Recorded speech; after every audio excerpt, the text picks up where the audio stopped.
Hi friends, tea వ్యాపారం భారతదేశంలో ఎప్పుడూ డిమాండ్ ఉండే లాభదాయకమైన వ్యాపారం. మీరు చిన్న టీ స్టాల్గా లేదా ఒక బ్రాండెడ్ ఫ్రాంచైజ్గా దీనిని ప్రారంభించవచ్చు. దీనికి సంబంధించిన పూర్తి బ్రేక్ డౌన్ సమాచారం ఇక్కడ ఉంది. 1. పెట్టుబడి మరియు రకాలు. మీరు ఏ స్థాయిలో వ్యాపారాన్ని ప్రారంభించాలనుకుంటున్నారో దానిపై పెట్టుబడి ఆధారపడి ఉంటుంది. చిన్న టీ స్టాల్ 5,000 రూపాయలు నుండి 20,000 రూపాయలు వరకు అవుతుంది.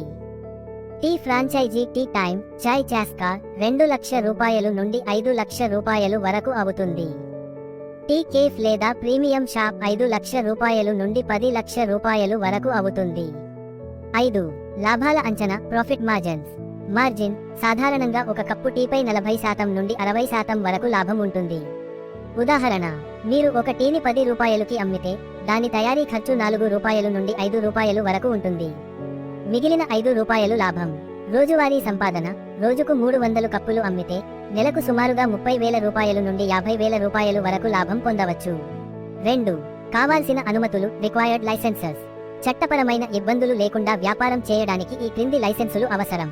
FSSAI లైసెన్స్, ఆహార భద్రతా ప్రమాణాల కోసం ఇది తప్పనిసరి. ట్రేడ్ లైసెన్స్, స్థానిక మునిసిపాలిటీ లేదా గ్రామ పంచాయతీ నుండి తీసుకోవాలి. GST రిజిస్ట్రేషన్, మీ టర్నోవర్ పరిమితి దాటితే లేదా ఫ్రాంచైజీ తీసుకుంటే ఇది అవసరం. షాప్ ఎస్టాబ్లిష్మెంట్ షాప్ యాక్ట్, మీ దుకాణం రిజిస్ట్రేషన్ కోసం. 3. స్థలం ఎంపిక లొకేషన్ స్ట్రాటజీ. టీ బిజినెస్ లో సక్సెస్ అవ్వడానికి లొకేషన్ అత్యంత కీలకం. రద్దీగా ఉండే ప్రాంతాలు, బస్టాండ్లు, రైల్వే స్టేషన్లు, మార్కెట్ సెంటర్లు, ఆఫీస్ కార్పొరేట్ జోన్లు, ఐటీ పార్కులు లేదా ప్రైవేట్ కార్యాలయాల దగ్గర, విద్యా సంస్థలు, కాలేజీలు మరియు కోచింగ్ సెంటర్ల సమీపంలో, హాస్పిటల్స్, ఆసుపత్రుల దగ్గర 24/7 డిమాండ్ ఉంటుంది. 4. కావలసిన ముడి సరుకులు మరియు పరికరాలు. Gas stove, cylinder, milk boiler, tea పాత్రలు, గ్లాసులు, కప్పులు, ఫిల్టర్లు. ముడి సరుకులు: నాణ్యమైన టీ పొడి, పాలు, చక్కెర, అల్లం, యాలకులు మరియు మసాలా దినుసులు.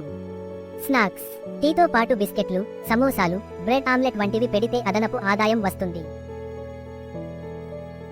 Subscribe.